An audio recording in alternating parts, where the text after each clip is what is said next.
Hey guys, Alex from 7th Hour Films back again with Prison Break. Last time on Prison Break we had Sleight of Hand, where, let's see, it was a bunch of stuff that happened. So the big thing was John and Michael working on getting PI back, and it did work. Basically, they basically had to give up Fibonacci to Falzone. However, Michael and John planned on not giving Falzone the real place and instead sent him to Canada, where he was promptly arrested by, I guess, the Canadian police. And so that worked out. And luckily, before Falzone was arrested, he did pay Bellick to put John back on PI. And then, so that worked out before Falzone got arrested. And then at the end, John basically said, hey, you are going to give me Fibonacci's actual location once this is all over, which will be something to a sort of a burn that bridge when we get there thing for Michael right now. We also got C-Note, who is now in on the plan. He discovered the hole and is now in on with the crew. Meanwhile, Kellerman and his partner have a new guy came in and basically took over the operation, and now he has actually been able to found Veronica, Nick, and LJ out at their off-the-grid location, unfortunately. So, yeah. Also, the vice president might not be the vice president. They just sort of said that in a throwaway line, but I don't know. We'll have to get more about that later, I'm sure, so... Also, the vice president is running for president, and she has $500 million that she's going to spend on her campaign for it. Yeah. So with that said, let's go ahead and get right into this episode of Prison Break. Here we go. You kept it. Kept what? The flower. Well, I'm a pack rat. I never throw anything out. Yeah, all this clutter, it's, Except flowers. overwhelming. You should see my apartment. Whoa. Haven't even had our first date yet, and you're already inviting me in. Oh, Michael. Thought you were a nice girl. Oh, Michael, we all know nice girls finish last. Oh, my. So where do you finish? Oh, Michael's such a charmer. Depends on where I start. Deep breath. Sarah, we're back in about here. Right, I'm sorry. Quit staring into his beautiful eyes and get back to work. I'm gonna get your shot. What do you want us to do? You want us to wave the white flag, call time out? I just want to get Lincoln off death row. Lincoln?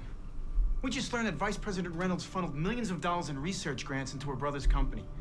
That money was filtered into millions of small accounts that made millions of small donations to her campaign, setting her up to be the next leader of the free world. I mean, this doesn't end with us stopping an execution anymore.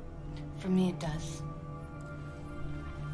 Oh, Nick wants to take on the vice president? That's pretty big. Look at he sandpapering his face. Let's rotate. Sergeant Sodomy, you're up next. How come Fusili over here ain't grabbing a shovel? I'm handling arrangements on the outside. Really? Yeah. So what is that, transpo paper, what? Exactly. Makes me manager. And that makes us just labor, right? Now you're getting it. Dude, if you want in, you have to be in. Don't start questioning things. Management. Schofield, move it. It's time for your conjugal. The wife is here. That's news to him. Oh. Maybe it's the person he called about Fibonacci. She look familiar to you? No, Captain. I know her from somewhere. Really?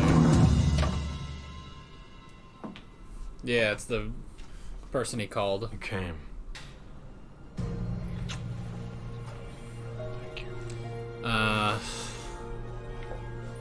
Yeah, that's... You understand this thing? Hitting the trailer park trifecta. Racist, pedophile, and stupid. Oh, damn. You know, it vexes me that Vexes me. I'm made out to be the bad guy in the room. It's not like y'all are incarcerated for stealing Girl Scout cookies. None of us murdered any Girl Scouts in the process. Interesting. Mike, you got some little girl and you play on your rusty trombone, huh? And got a point. Duh. This doesn't seem equitable like, you know what I'm saying? It's the only thing they'll agree on. I think what the idiots inside here wants to know is, while we're digging this hole, what are you doing? He's working. He's got stuff going on. I'm going shopping. They won't be catching me with one. Why are you so sure? Because I don't have a credit card.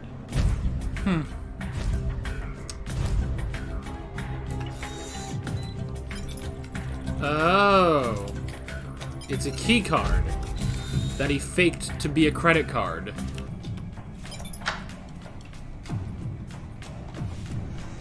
Well, that worked. Nick.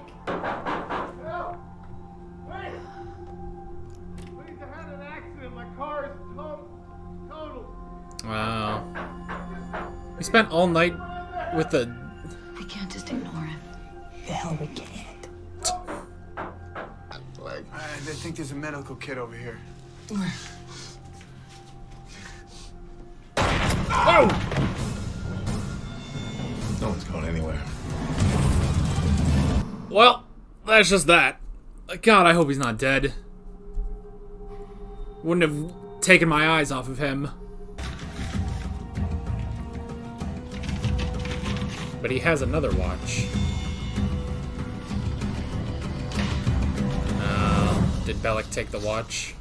Bellick assigned me a new cellmate. Who'd you get? Some new fish. Ran a bump and swipe on an off-duty cop.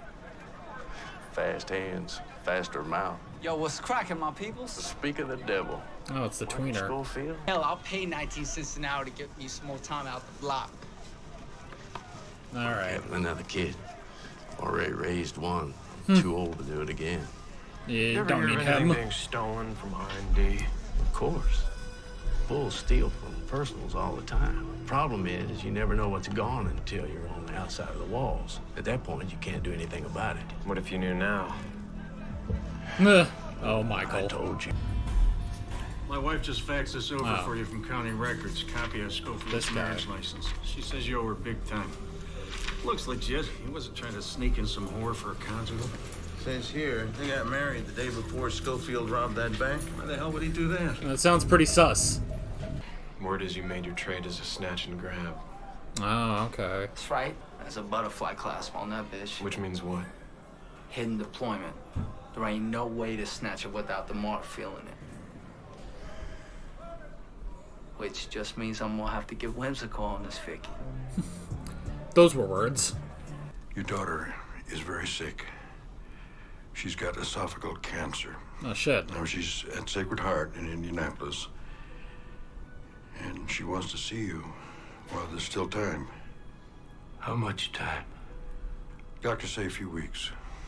Oh, Problem damn. is, DOC is not going to let you go. They will only extend furloughs in the case of funerals. You're telling me I have to wait until she dies before I see her? Well, time to join the crew. The escape crew. He collapsed. He started spitting up his food. Looks like he's having some kind of seizure. What the hell? Up here, make sure he doesn't... Oh! The kids. Oh! Goodness gracious, that kid is brilliant. Ooh, Veronica, that's risky. Maybe you'll find it easier to talk after you've warmed up a little. Ooh! Good job. What happened? We gotta move. Come on, we don't have time. Come on. I mean, keep beating him. We're getting out of here. Get the gun, kill him. I mean, you should have killed him. Whoa! Ah, damn it. You should have killed him. Don't take this the wrong way, but everyone who's in is bringing something to the table. Even How C about note. money? How much are we talking about? I think you know. I seem to remember several conversations that ended with, "I am not D.B. Cooper." I lied, you lied. Really? We're cons. We tend to do that. Huh. You were incarcerated at the time of the Cooper hijacking. My father and I share more than just a weakness for easy money. We also share a name. Charles Westmoreland Sr. was the one locked up. Oh. Is that any way for a lady to talk? A trap? You think I'm an idiot? I'm just gonna walk into a well? Seriously, Ms. Donovan. Oh! Tackle him into there, though. Good job, LJ. Well, now he's stuck there. They're pissing on him or something. Alright. Well, he buried the thing, but what's it for?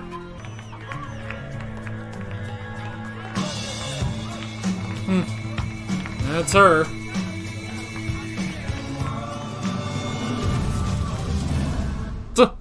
It's a good transition with sweet emotion.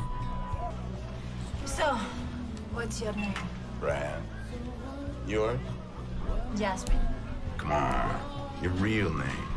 He's sitting in the shadows. Credit card. He asked me to bring him the credit card. That's it. That's the truth. But the thing is, Michael doesn't have that. But that's not good to hear. DI 192589. The first number in a series of bills used in the ransom drop. This is weird. Now he has to prove he's D.B. Cooper. Oh, the money. That proves it. As one of the very few women around here, I'm used to a certain amount of innuendo and flirtation being thrown my way. I'm not used to enjoying it. Sarah. It's Dr. Tancredi. Ooh. Please let me finish. Ooh, this is getting cold. There are so many questions surrounding me, Michael. Yeah. There are way too many. Questions people are starting to ask. So here's the deal. And try to get answers. But personal questions and favors of any kind are no longer a part of our relationship. Damn. The questions you have about me? There are answers. I was getting worried. You guys getting lost? What if they just kill him? How'd it go? I got a broken leg down here. Oh, now they're enjoying it. Oh, that. Oh. Hey! Hey! Bye, Quinn.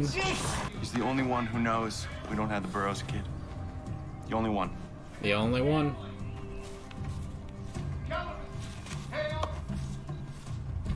There's room for you down there too, Danny. Oh, fucking Kellerman.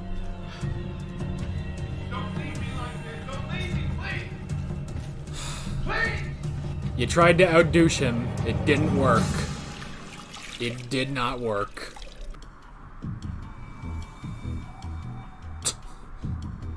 Wait for it. Any second now. There. What? You sat around here for 20 minutes waiting to hear that? 18 minutes, actually. And yes. That means the timing. What was it? 4 days from now, on the night of the escape, we'll have 18 minutes to get the bars off the infirmary window, and for all 7 of us to get across the wire and over the wall. Is that doable? Of course. Nah. 18 minutes, huh? I figure it'll take at least 5 minutes for us to get the bars off the window in the infirmary, and 2 minutes for each of us to get across the wire and over the wall. That's too much. We've only got 18 minutes. We've got too many people. That's it, that's it. One of them has to go. One. I guess weigh them by their importance. Is that it? Ah, that's it. Dang it. Alrighty, that is episode 11. So, we've got one too many guys here. Okay. Well, if you go by significance, I mean, the people that are important. Michael, Lincoln, obviously. Westmoreland and John are the most important, honestly. John, if only because he runs PI. You can't get rid of him pretty much without losing PI. Westmoreland, you have the money, and then Michael and Lincoln, obviously. The three of them technically don't really bring... Well, I say they don't bring anything, but, you know. There's Sucre, who... We're not going to get rid of him. He's our buddy. And then that leaves T-Bag and C-Note, who were never originally part of the plan. They were, you know, they just sort of brought themselves in on this, you know? So of those two, who would you rather get rid of? Would you rather get rid of T-Bag or C-Note? I'd rather get rid of T-Bag. C-Note, I mean, we don't know why he's in, you know? We don't know why he's in. So, I mean, like, what he's in for, by the way. I should clarify that. We don't know what he's in for. The only... You know, it's interesting they do distinguish, you know, when T-Bag says, oh, well, you guys weren't put in for stealing Girl Scout cookies. And then John says, that's true, but none of us murdered the Girl Scout. Now, that's interesting, considering... Well, it's also interesting coming from him, because he did. That is the point. Was it not? Was he not arrested for that? Was John not arrested for killing the one guy? He killed the one guy that Fibonacci saw, you know? I mean, I don't know. We've never been able to say, like, oh, what are they in for? But we have a bit more that it seems that T-Bag is in for murder, whereas the rest of them aren't, which is interesting. So... And that's the thing we've always sort of speculated, you know. We've always sort of speculated on what they were in for. You know, we kind of assumed with Sucre it wasn't anything horrible because, you know, we don't really know how long he's been here, but he only has, I think, 16 months left. Though at this point it's probably about 15, maybe 14 left. So... Sucre, we always just kind of assume, like, whatever he was in for wasn't horrible, you know? John, we're just not really sure. We're not sure about John. We don't know about C-Note. I would imagine C-Note might be a bit similar to Sucre. Maybe he has a slightly worse punishment. If I was coming up with what are they all in for, I'd probably make C-Note in for a little bit more than Sucre, but it'd probably keep them somewhat consistent. And then, but that's the thing, is that we have T-Bag. I guess it's just that we've sort of debated who's worse, T-Bag or John, in terms of what do we speculate their crimes to be. But it sounds like they're making it that T-Bag is the worst here, you know? That, and they've said it's like, oh, you know, you're a racist, you're a pedophile, you know? You're a rapist. And then on top of that, you throw in murder. So maybe that's it for T-Bag. And then the difference is, even if John has murdered, maybe for John it's just murder, you know? I don't know. We just don't know. I do actually find it very interesting that they don't tell you pretty much what anyone's in for. You know, like, obviously we know Michael and Lincoln, but they don't tell you what the rest of them are in for. So, So yeah, that's pretty interesting. Okay. let's go ahead and hop into the notes. The first thing I wrote down is Veronica and the plot with the vice president. So, interesting thing that, Veronica doesn't want to try to take down the vice president and I guess her schemes, basically. Whereas Nick is looking at this and saying, okay, this has gone way past Lincoln's execution, executing an innocent man.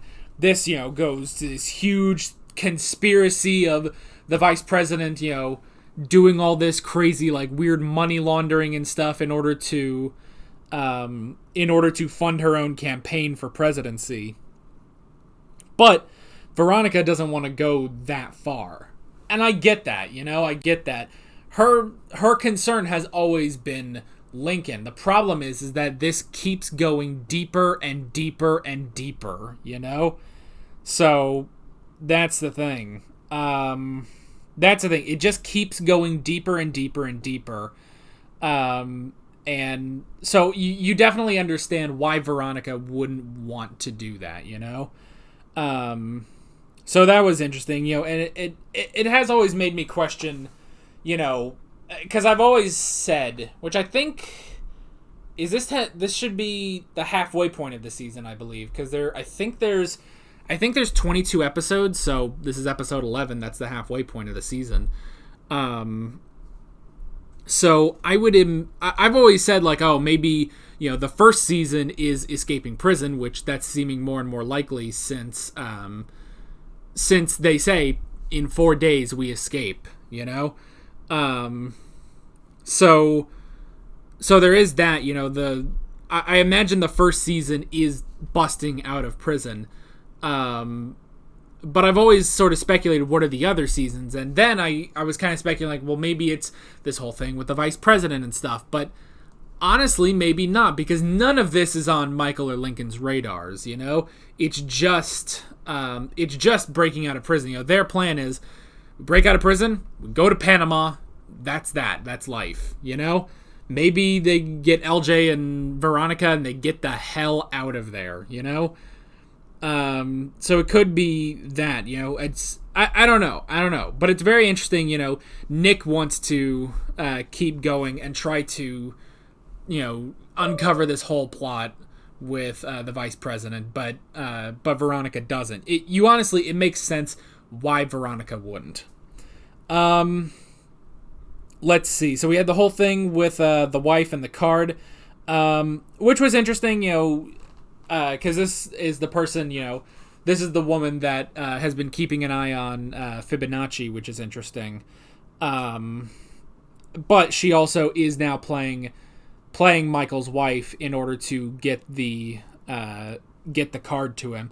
And I like how he's basically planned it to the day, Like, you need to be here on this day in order to give me the card, basically. So yeah, that's pretty interesting. And yeah, using the card, making it look like a credit card, but then putting it in and using it as a key card is very clever too. So I like that.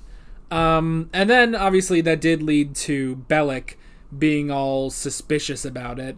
And eventually, he does find out, technically, did he find out? They are married, that's the thing. They are actually married. But they're only married out of convenience. He even noticed, oh, they were married just before Michael robbed the bank, So that's the thing. And now he knows that she got a credit card for him. But it wasn't actually a credit card. Plus, he doesn't actually have proof about that. That's the other thing. If he takes that to the Pope, they go and search, the cell and everything. Well, if they search the cell, then there is the risk of finding the hole. But, so I guess that's the main issue there, is that it is possible that they could find the hole in their cell. But yeah, like, I imagine he doesn't have that card anymore, So, yeah, and of course, this could have all been avoided if he knew ahead of time that his watch was taken, but he didn't know. So yeah, and then that does bring us over to the watch, which was interesting, and I like The tweener. See, at first I thought the tweener was like something had gone wrong when he got the watch, but I love the kid is actually very clever, and I like that because when we're introduced to him, it's like oh he's not making any friends, he's having to deal with Teabag and everything, and then it's like he's over here with his lingo, his new hip lingo and his rapping and stuff, and he's Westmoreland is stuck with him, but I do like he did I don't want to say like he came into his own, but it's like he really proved himself by getting the watch, so that was very cool, and very clever, because it's like, okay, you need to be the guy, whoever is wearing the watch, they will feel that watch being taken off, but they're not going to be thinking about it if they're trying to get him down and everything. So that was very clever. The boy is crafty. We got to give him that. And then using the watch with the tape to know that it takes 18 minutes. It takes 18 minutes between guard rotations around the infirmary. So they have 18 minutes to get across the wall. And over. And then there you go. That's just that. So that's pretty interesting. However, with the math, it'll take 5 minutes. 5 minutes to get through the bars in the infirmary, and then it takes 2 minutes each for them to get across.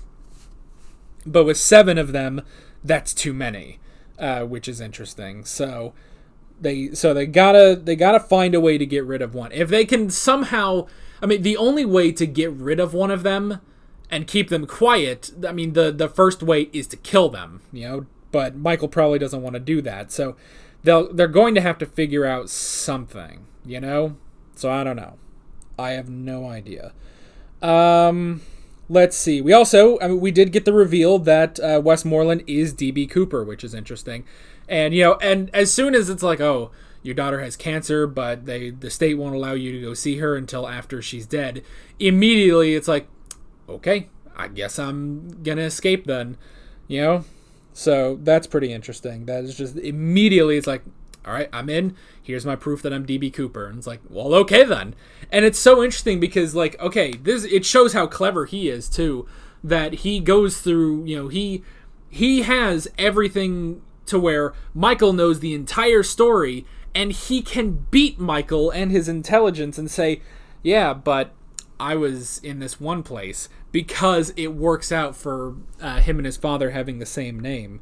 So that was pretty brilliant. That was really, really brilliant. And then using the bills as the proof that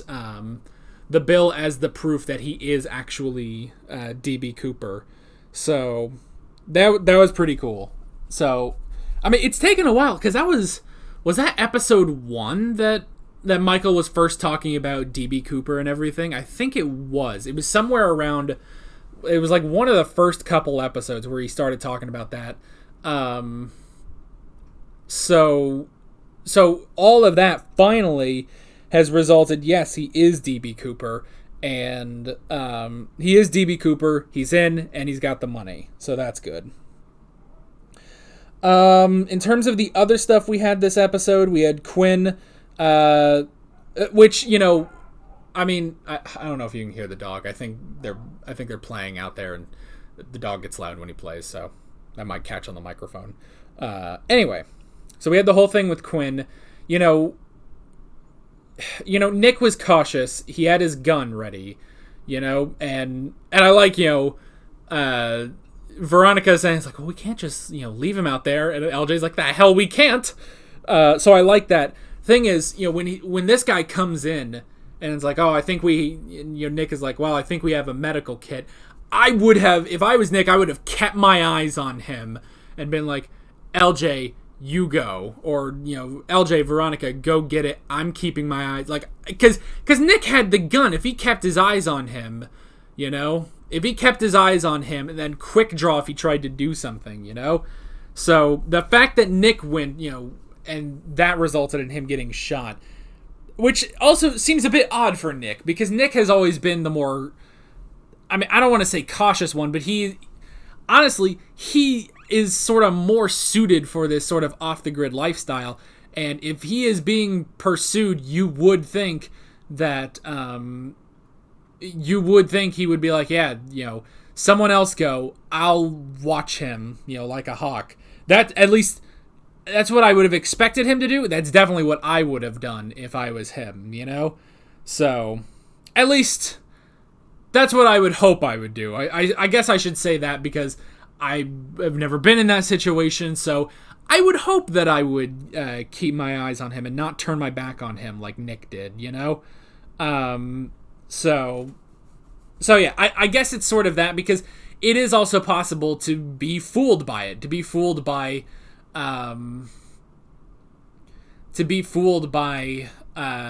the ruse, basically, that he is just some guy that crashed his car, So yeah, that's the thing.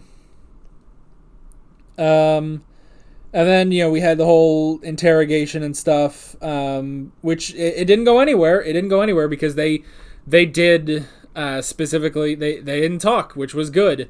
None of them talked, and then eventually, Veronica did get out, bashed him with a chair, which was brilliant. Probably the best thing Veronica's done this whole series. And then LJ coming in, MVP is LJ, where it's like, oh, you think I'm going to walk on this wall? He just tackles him into there. That was brilliant. So that was really, really good. Of course, that's the thing, when she hits him with the chair, I thought, okay, go get a gun and kill him, And again, I guess that's another one of those, oh, well, if I was in that situation, that's what I would hope I would do. And it's like, and I get, it's taking a life. Veronica hasn't done that. I get that. But in a tense situation like that, you should have done it. You should have killed him when he was down, But they ended up getting him anyway. And I also like that, he calls Kellerman and Hale, and they show up, and then just puts the thing over. It's like, you tried to out-douchebag Kellerman. Nobody out-douchebags the douchebag king. So that may be my favorite Kellerman moment of all, is when he's that petty that he covers him up and just leaves him to die, And I like, again, Hale sort of being the human among the three of them, where he's like, well, if you leave him down there, he's going to die. And Kellerman's like, you can go down there too. And he's like, okay, let's just go. Poor Hale has to deal with all this, but that honestly, that was the funniest moment, when Kellerman just puts the thing over it and just leaves, and that's that. So that was fun. That was a legitimately good Kellerman moment. Again, it's like I've always said, Kellerman is very rough to deal with, because he's not, he's a villain that you just hate. But it's different from, like, Bellick or T-Bag, because those two, like, I love to hate those guys. Kellerman I don't really love to hate, but Kellerman being knocked down a couple pegs in these last two episodes, I've really enjoyed that. So I'm sure I'll go back to my general hatred of Kellerman, but that was a really good, funny moment, so I like that. They used his horribleness to comedic advantage, basically, so I like that. But other than that, I guess that's pretty much it. I guess that's pretty much it. We've pretty much covered all of my notes. So yeah, very good episode. Very excited to see where we're going. Where are Veronica and the gang gonna head off to next? They're gonna find another off-the-grid location. What are they gonna do? Who are they going to have to get rid of in Team Prison Break, I guess? Who are they going to have to deal with? Again, I think the four people that are definite keeps are Michael, Lincoln, John, and Westmoreland. I think those four you have to keep. The other three, now, I say that Sucre is more of a, well, we would definitely keep him because he's our friend, we like Sucre, So he's a definite for a different reason, whereas everyone else is either... So I guess we have Michael and Lincoln, who are definites because, well, it's their plan. The point is to rescue Lincoln, so there you go. John and Westmoreland, I feel like I feel like the two of them you have to keep because you still need them. You still need John to run PI, and then you need Westmoreland's money. Unless you... I guess the only thing with John is that if you killed him or something before, like, in the infirmary, maybe. That's the only thing I could think of. But up to that point, up to the actual escape, you still need John. You still need Westmoreland afterwards. The three that could be up on the chopping block are Sucre, Teabag, and C-Note, but they definitely keep Sucre, because why would you get rid of Sucre? There's no point in that. Whereas Teabag and C-Note have brought themselves into this plan where they were never supposed to be a part of this. So the two of them are more up on the chopping block. If I were to choose either of them, I'd say we get rid of Teabag, because he's the most problematic, you know? I mean, he's starting shit left and right. He's trying to start a fight in there. Like, what? Why, man? Just escape. What are you doing? So, even though Teabag is a lot of fun to watch, I would say get rid of Teabag. We don't know enough about C-Note, but we know he could play nice. Teabag has difficulty playing nice, so I'd say get rid of him. But yeah, that is basically that. With all that being said, I'm Alex from 7th Hour Films, and I will see you guys next time. Take care. Alright guys, thanks for watching this video. There's a bunch of links on screen if you want to click around. There's a playlist for all my Prison Break reactions. There's also another video you can click on if you want to watch more of my content. You can subscribe if you haven't done that already, and you can hit the notification bell if those things work. I don't understand them. You can also, there's a Patreon link, there's other links in the description too if you want to check those out. See you guys next time.